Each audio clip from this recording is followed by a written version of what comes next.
कल मैंने 44 सीढ़ियाँ क्या चढ़ी जोश जोश में कि आज मेरे पैर ने ना बोल दिया।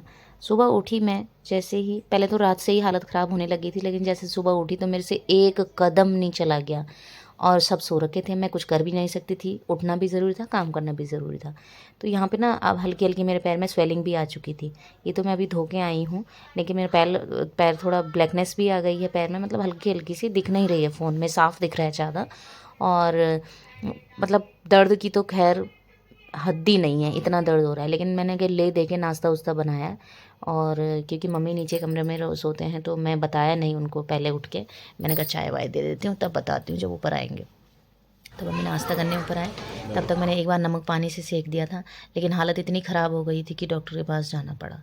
फिर जैसे ही हम डॉक्टर के पास गए, और स्कूटी में बैठने में भी मेरे को इतना दर्द हो रहा था, एक पूरे पैर में दर्द हो रहा है नीचे, उसकी वजह से, तलवे की वजह से, और चप्पल भी नहीं पहना जा रहा था। तो जैसे तैसे करके चप्पल को ऐसी अटका के मैं पैर में हम चले गए डॉक्टर के पास। तो सबसे पहले तो उन्होंने डिटेल्स ली कि क्या हुआ क्या नहीं, कब चोट, कहीं भी चोट लगी होगी पुरानी, ये वो जब पूछना ही था उन्होंने जो जो पूछना था। लेकिन मेरे को याद नहीं है कि चोट लगी थी कभी, मतलब ऐसे नहीं था।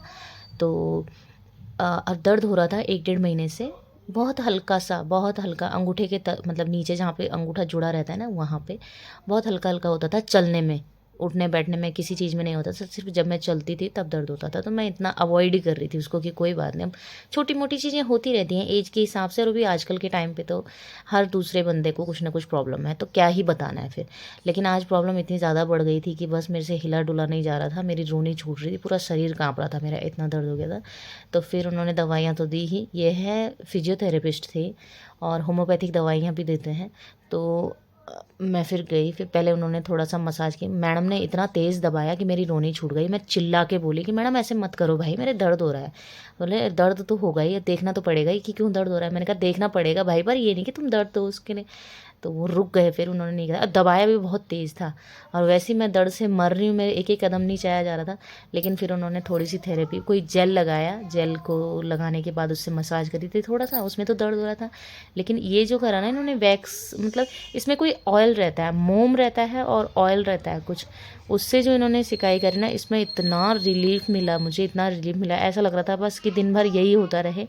लेकिन ये दिन भर नहीं हो सकता था, 5-10 मिनट ही हो सकता था। और डेली करा सकते हैं जब तक करवाना है, जब तक कि पेन में आपको आराम नहीं मिलता। दवाइयों के साथ साथ ये चीज़ें भी करवा सकते हैं। तो उन्होंने बोला जब भी आपको टाइम लगे और दर्द अगर महसूस होता रहे तो आप 2-3 दिन इसको और करा सकते हो कंटिन्यू। और घर पे भी नमक पानी से सेक सकते हो। भाई मेरे से चला नहीं जा रहा, वो तो ये है कि मेरे दोनों बच्चे मेरा हाथ पकड़ पकड़ के वॉशरूम वगैरह ले जा रहे हैं। तो आगे देखते हैं कब रिलीफ मिलता है।